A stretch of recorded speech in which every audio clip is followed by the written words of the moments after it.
तारीख पर तारीख, तारीख पर तारीख, ये देश के कानून में अब बीते दिनों की बात होगी। दरअसल 1 जुलाई 2024 से भारत की न्याय व्यवस्था में बड़ा बदलाव हो गया है। ब्रिटिश काल के कानूनों का खात्मा हो चुका है।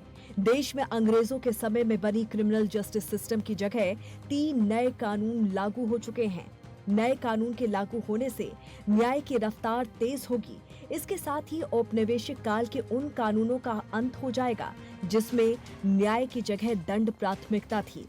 नए कानूनों के लागू होने के साथ ही आज से देश की अदालतों में दंड की जगह न्याय देने पर फोकस होगा।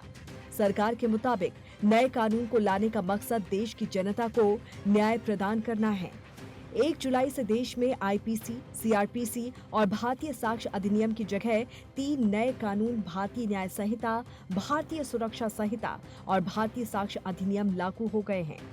1860 में बनी आईपीसी की जगह भारतीय न्याय संहिता, 1898 में बनी सीआरपीसी की जगह भारतीय नागरिक सुरक्षा संहिता और 1872 के इंडियन एविडेंस एक्ट की जगह भारतीय साक्ष्य अधिनियम ले लेगा। इन तीनों नए कानूनों के लागू होने के बाद कई सारे नियम कायदे बदल जाएंगे। इनमें कई धाराएं जोड़ी गई हैं, तो कुछ धाराओं में बदलाव हुआ है, तो कुछ धाराएं हटाई गई हैं। 1 जुलाई 2024 से सभी एफआईआर भारतीय न्याय संहिता के प्रावधानों के तहत लिखी जाएगी। Indian penal code, IPC, criminal procedure code, CrPC और इंडियन एविडेंस एक्ट आईएसी में बदलाव देखने को मिल रहा है। भारतीय न्याय संहिता, भारतीय सुरक्षा संहिता और भारतीय साक्ष्य अधिनियम अब लागू हो गया है। सबसे ज्यादा फायदा मैं नजर आ रहा है कि पुलिस की रीट्रेनिंग हो रही है, मिलियंस की रीट्रेनिंग हो रही है और रीट्रेनिंग होती जाएगी। जो कि हम लोग पीरियोडिक ट्रेनिंग करते थे, वो होलसेल ट्रेनिंग हो रही है। और होलसेल ट्रेनिंग किस चीज़ के लिए? ट्रांसपेरेंसी के लिए, अकाउंटेबिलिटी के लिए, टेक्नोलॉजी के लिए, विक्टिम के राइट्स के लिए, विमेन विक्टिम्स के लिए, और अदालतों में स्पीडी ट्रायल के लिए। कई चीज़ें ऐसी करेक्शन हो रही हैं जो कि कहीं ना कहीं तरीके से सुप्रीम कोर्ट और ऑनरेबल हाई कोर्ट्स की जजमेंट्स के थ्रू आ रही थी या पीस मील अमेंडमेंट से, वो अब पार्ट ऑफ द लॉ बन गई। लेकिन सबसे ज़्यादा मैं समझ रही हूँ टेक्नोलॉजी का रेवोल्यूशन हो रहा है, क्योंकि एफआईआर आपकी टेक्नोलॉजिकल हो जानी है। कई ऐसी चीज़ें हैं। बच्चे की जब लड़की की जब रेप होता था, कहते थे उसको मृत्यु दंड दो, मृत्यु। अब उसमें लिख दिया गया कि if you have raped a minor, gang rape of a minor is death penalty.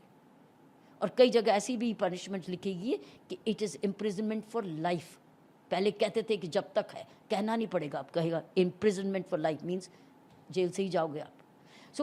Accused के लिए भी बेनिफिट है, स्पीडी ट्रायल, चार्जशीट भी फिक्स टाइम पर चार्जशीट आपको अदालत में करनी पड़ेगी।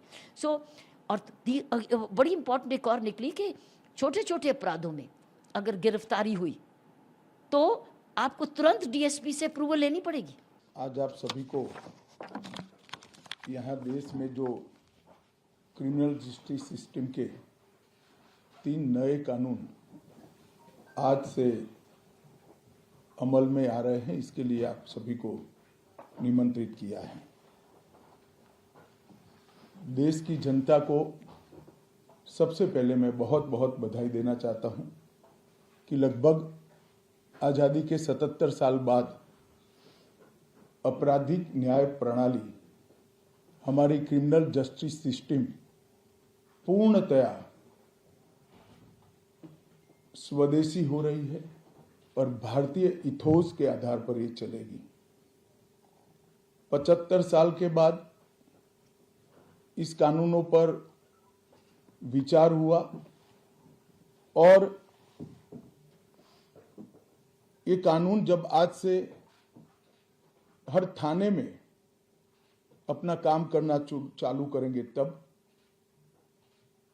अंग्रेजों के बनाए हुए कानून निरस्त होकर भारत की संसद ने बनाए हुए कानून आएंगे। नए कानून के मुताबिक पहली बार आतंकवाद को परिभाषित किया गया है, तो राजद्रोह की जगह देशद्रोह बना अपराध। मॉब लिंचिंग के मामले में आजीवन कारावास या मौत की सजा का प्रावधान है, तो तो वहीं भगोड़े अपराधियों की संपत्ति जब्त की जाएगी और अब से भगोड़े अपराधियों की अनुपस्थिति में भी मुकदमा चलेगा। और क्या क्या बदलाव हुए हैं वो भी जानते हैं। तकनीक के इस्तेमाल पर जोर, FIR, case diary, chargesheet, judgement सभी होंगे डिजिटल। नए आपराधिक कानूनों के तहत कहीं से भी अपराध की शिकायत कर सकते हैं, ऑनलाइन एफआईआर रजिस्टर करा सकते हैं, पुलिस थाने जाने की जरूरत नहीं। 0 एफआईआर की शुरुआत हुई, कहीं से भी किसी भी पुलिस स्टेशन में एफआईआर दर्ज करा सकते हैं। आरोपी और पीड़ित दोनों को 14 दिनों के भीतर एफआईआर, पुलिस रिपोर्ट, चार्जशीट, बयान, इकबालिया बयान और अन्य दस्तावेजों की कॉपी प्राप्त करने का अधिकार होगा। गिरफ्तार किए गए व्यक्ति को यह अधिकार होगा कि वो मदद के लिए जिसे चाहे उसे सूचना दे सके। गिरफ्तारी की जानकारी थानों और जिला मुख्यालय में प्रमुखता से दी जाएगी। गंभीर अपराधों के लिए फॉरेंसिक विशेषज्ञों का घटनास्थल पर जाना और साक्ष्य एकत्र करना अनिवार्य होगा। नए कानून में महिलाओं और बच्चों के खिलाफ अपराधों में भी बड़ा बदलाव किया गया है। महिलाओं और बच्चों से जुड़े अपराधों में धारा 63 और 99 तक रखी गई है। महिलाओं या बच्चों के खिलाफ अपराध की सूचना दर्ज होने के लिए 2 महीने के भीतर जांच पूरी की जानी होगी। बच्चे को खरीदना या बेचना एक जघन्य अपराध की श्रेणी में रखा गया है, जिसके लिए कड़ी सजा का प्रावधान है। नए कानून में अब उन मामलों के लिए सजा का प्रावधान शामिल है जिसके तहत महिलाओं को शादी का झूठा वादा देकर गुमराह करके छोड़ दिया जाता था। रेप पीड़ितों के बयान महिला पुलिस अधिकारी दर्ज करेंगी। इस दौरान पीड़ित के अभिभावक या रिश्तेदार की मौजूदगी जरूरी होगी।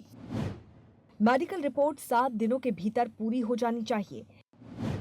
नाबालिग के साथ सामूहिक बलात्कार के लिए मौत की सजा या आजीवन कारावास का प्रावधान है। इससे पहले जो भी मुकदमे आईपीसी, सीआरपीसी या एविडेंस एक्ट के तहत दर्ज हुए थे, वे उसी के हिसाब से चलेंगे। वहीं पुराने मामलों पर नए आपराधिक कानूनों का प्रभाव नहीं पड़ेगा। नए कानून लागू होने पर आम आदमी, पुलिस, वकील और अदालतों के कामकाज में काफी बदलाव देखने को मिलेगा। प्रधानमंत्री नरेंद्र मोदी की सरकार पिछले कार्यकाल में नए कानूनों को लेकर आई थी। केंद्रीय गृह मंत्री अमित शाह ने संसद में बहस के दौरान कहा था कि नए कानूनों का फोकस सजा देने के बजाय न्याय प्रदान करना है, साथ ही साथ पीड़ितों और आरोपियों के अधिकारों की रक्षा करना है। Bureau report, TNP news.